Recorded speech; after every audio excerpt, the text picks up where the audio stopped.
Solve for x in R. A. Arctan x is equal to minus pi on 3. B. Tan of arcsine x is equal to 2. So, part A. Arctan x is equal to minus pi on 3. Well, my aim is to get the x on its own. That's the aim whenever you solve anything. So I'd like to get x is equal to. So what I would need to do is get rid of this arctan over here. But the thing I would need to do that would be to use whatever the inverse function of arctan is, which is tan. If I do tan to both sides, it will cancel out the arctan because tan and arctan are designed to cancel each other out. So if I do tan on both sides, tan of arctan x is equal to tan of minus pi on 3. The tan and the arctan over here will cancel and just give x because they're inverse function. That's what inverse functions do. And tan of minus pi on 3, I just need to figure that out. So, tan of minus pi on 3. Well, pi on 3 is 60 degrees. So I remember a triangle with pi on 3 in it. It's half of an equilateral triangle. So there's the rest of the equilateral triangle there. And it's got 2 here and 1 here. And by Pythagoras' theorem, it's got root 3 here. And tan of pi on 3 is opposite over adjacent. So 1 on root 3. Sorry, that's pi on 6 there, isn't it? That was a bit silly of me. This is pi on 6. And this is pi on 3. Because the whole triangle is an equilateral triangle which has 60 degrees here, which is what pi on 3 is. And so tan of pi on 3 would be opposite over adjacent, so root 3 on 1. So x would be root 3. Now I should just be careful because that's pi on 3 and not minus pi on 3. So I should figure out where minus pi on 3 is, which quadrant, in order to calculate whether that's positive root 3 or negative root 3. So there's my unit circle, y-axis, x-axis. All positive here, sine positive here, tan positive here, cos positive here. I have minus pi on 3, which is in this quadrant, and therefore only cos is positive there, so I get negative root 3. And that's the answer to part A. B. Tan of arcsine x is equal to 2. Well, again, I can get rid of the tan by doing arctan. So let's do that.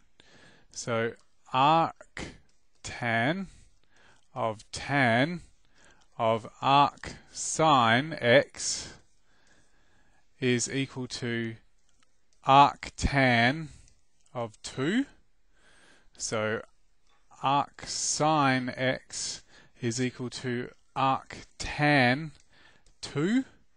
And I guess I could get rid of the arcsine by doing sine. Sine of arcsine x is sine of arctan 2. So that would be x is equal to sine of arctan 2. Which is great, but I have no idea what that is, and I was asked for an exact value. Well, I was just asked to solve, and usually that means an exact value.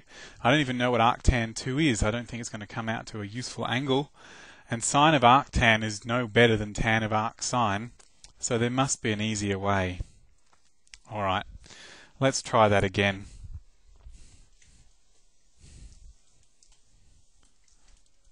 Okay. Well, it is annoying that this is arcsine. If it was just an angle like theta, I could attempt to figure out what tan of theta is equal to 2. I could attempt to figure out what theta is. So let's just give it a name. Let theta be equal to arcsine of x. And I know it's an angle, which is why I've used theta, because sine takes angles to numbers and arcsine takes numbers to angles. Okay? Now, because it comes from arcsine, it has to be in the range of arcsine. And arcsine doesn't produce any angle, it only produces some angles, because sine isn't one-to-one. So you have to restrict its domain in order to produce an inverse. So arcsine only produces angles here. There's the unit circle, there's the y-axis, there's the x-axis. It only produces angles here, from minus pi on 2 to plus pi on 2. So theta is from minus pi on 2 to plus pi on 2. Okay, that's good. Well, anyway, theta is arcsine x, so I can solve that. I can go sine on both sides of this equation here, and that would cancel out the arcsine there, so I would get sine theta is equal to x. Excellent, so I just need to figure out what sine theta is and I'll know the answer for x. Well, let's go back to our original equation now.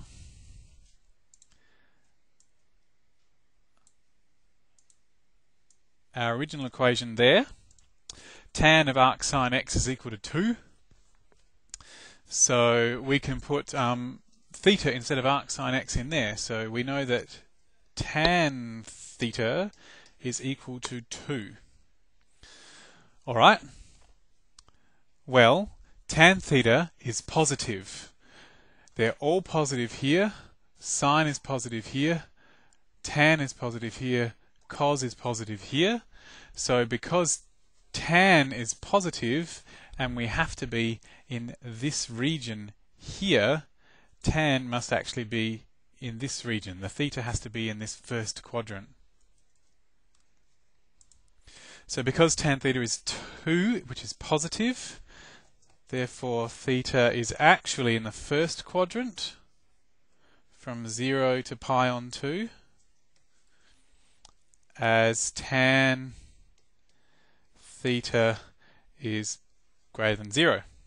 Okay, excellent. So what next? Well, we can at least try and find it. Well, because theta is between 0 and pi on 2, so it's less than 90 degrees, I can put it in a triangle.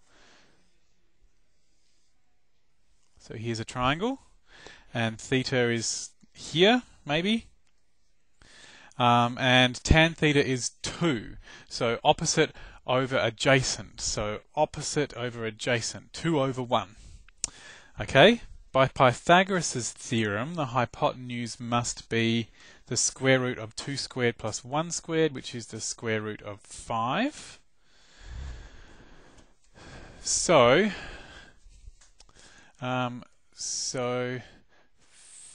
sine theta is equal to opposite over hypotenuse, so 2 over root 5 from the triangle shown.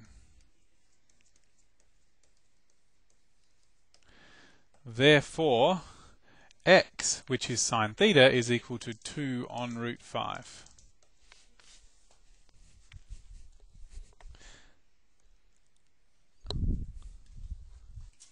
Excellent.